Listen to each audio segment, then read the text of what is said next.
प्रियंका गांधी हमारे साथ हैं। मैम, 2014-2019 के बाद 2024 का ये चुनाव किस तरीके से अलग है, क्योंकि कैंडिडेट इस बार अलग है, राहुल गांधी हैं, किशोरीलाल शर्मा है। क्या प्रमुख मुद्दे हैं अमेठी और रायबरेली में?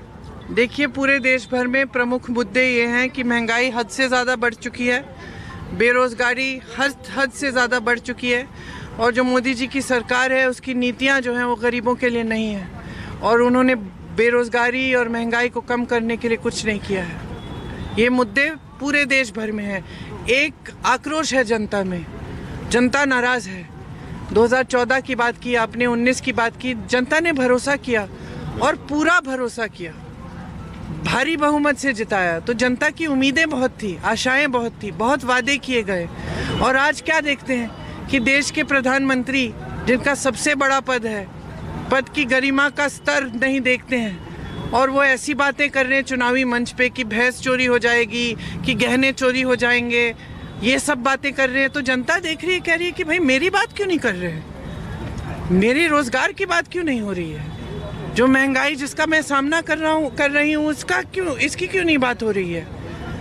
तो सब देख रहे हैं और सब चौंक रहे हैं कि ये क्या बात हो गई, कि हम तो सोच रहे थे कि 10 साल बाद आप कुछ ठोस बताएंगे, आपने किया क्या है, आपने नया बनाया क्या है, आपने विकास की बात की थी, वो विकास कहाँ है, हमारे जीवन में तो नहीं दिख रहा है। तो जनता चौंक रही है, कह रही है कि भाई 10 साल बाद आप चुनाव में आए हैं और आप काम नहीं गिना रहे हैं, आप ये नहीं बता रहे हैं कि आपने क्या किया, आप क्या करने जा रहे हैं। आप तो भैंसों की बातें कर रहे हैं और मंगलसूत्र चुराने की बातें कर रहे हैं, जो जनता भी हंस रही है। जहाँ जहाँ मैं जाती हूँ आज जनता हंस रही है, कह रही है कि कैसी बातें ही है कि प्रधानमंत्री जी कह रहे हैं कि एक्सरे लेके कोई राजनीतिक दल आपके घरों में घुस के आपके गहने चुराएगी।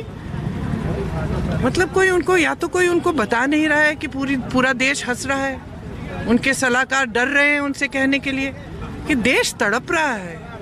संघर्ष, जो आम आदमी का संघर्ष है, महान संघर्ष है। आज कोई जितनी भी मेहनत करे कमा नहीं पा रहा है, पूरा नहीं हो रहा है। तो ये बहुत मुश्किलों में है जनता, और जनता चाह रही है कि भाई हमारी बात करो, और यहाँ इनकी बात हो ही नहीं रही है। बड़े बड़े खरबपतियों के लिए सारा हो रहा है, उनके कर्ज माफ़ हो रहे हैं, देश की संपत्ति उनको दी जा रही है, देश के हवाई अड्डे, देश के बंदरगाह, देश का कोयला, देश की बिजली, सब कुछ उन्हें दिया जा रहा है, और देश चुप रहे। जब आप एक किसान का कर्ज माफ़ नहीं कर रहे हैं, जो आत्महत्या कर रहा है क्योंकि उसके पास 50,000 रुपये नहीं है कर्ज चुकाने के लिए, ये तो सही नहीं हो सकता ना। बिल्कुल बिल्कुल। इतने आरोप के बाद अगर प्रधानमंत्री बीच में कहते हैं कि इन लोगों की अंबानी और अडानी से सेटिंग हो गई है, तो इसे आप कैसे देखती हैं? देखिए, अगर प्रधानमंत्री जी आज सफाई दे रहे हैं अपने बड़े खरबपति दोस्तों के बारे में, तो आप क्या सोचते हैं इसके बारे में?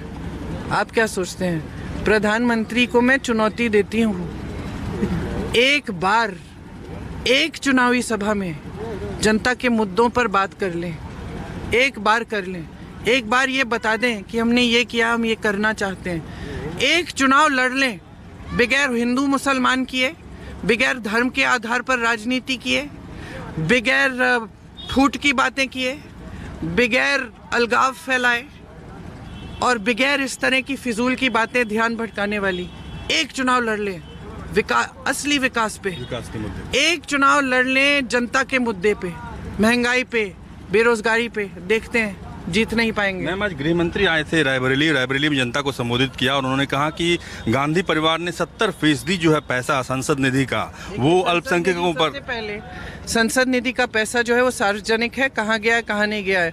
अगर आप अपनी पत्रकारिता को संजीदगी से लेते हैं तो निकाल दीजिए, देख लीजिए, आपको खुद पता चल जाएगा।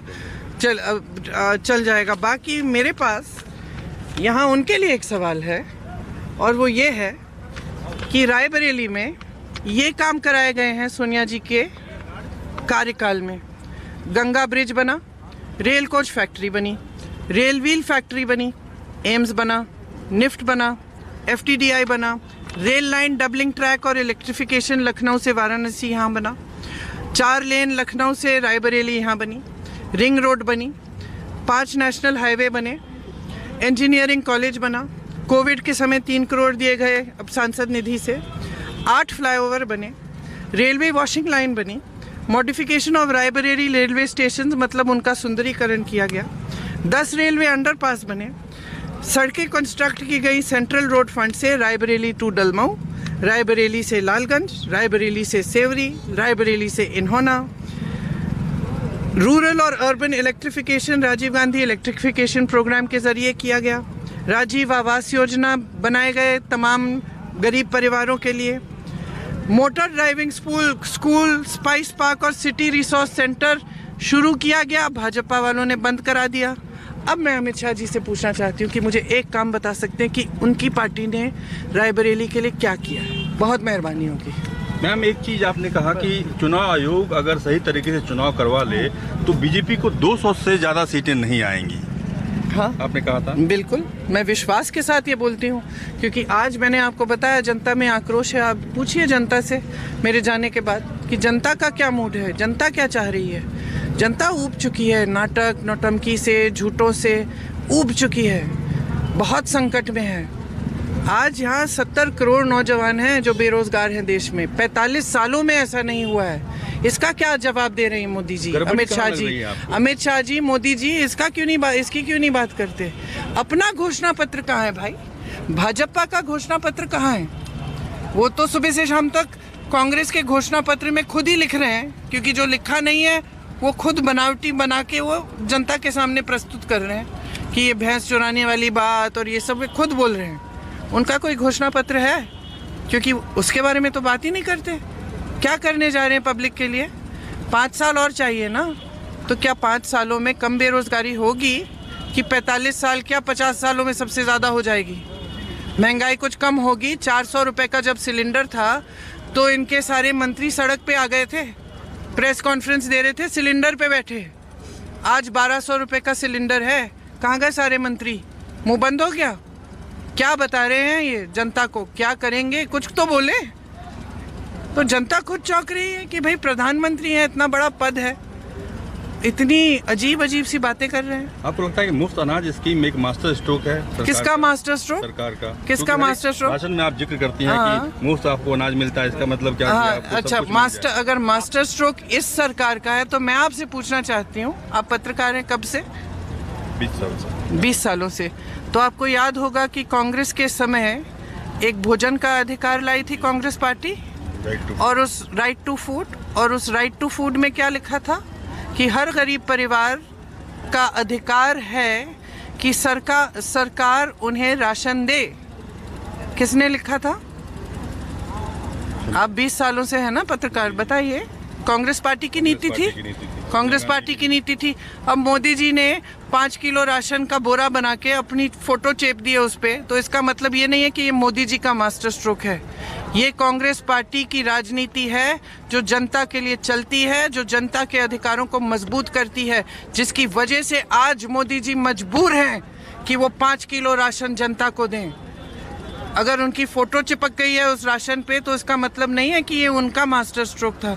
जिस तरह से तमाम जो सड़कें हैं, जो बड़े बड़े प्रोजेक्ट हैं, जो कांग्रेस के समय से ऑर्डर हुए थे उनके, और मोदी जी उनका जब वो कंप्लीट होते हैं, जब पूरे होते हैं तो मोदी जी जाकर उद्घाटन कर देते हैं, तो उसका मतलब नहीं है कि मोदी जी ने बनाए हैं। तो आप पत्रकार हैं, आपको ठीक जानकारी देनी चाहिए जनता को। धन्यवाद।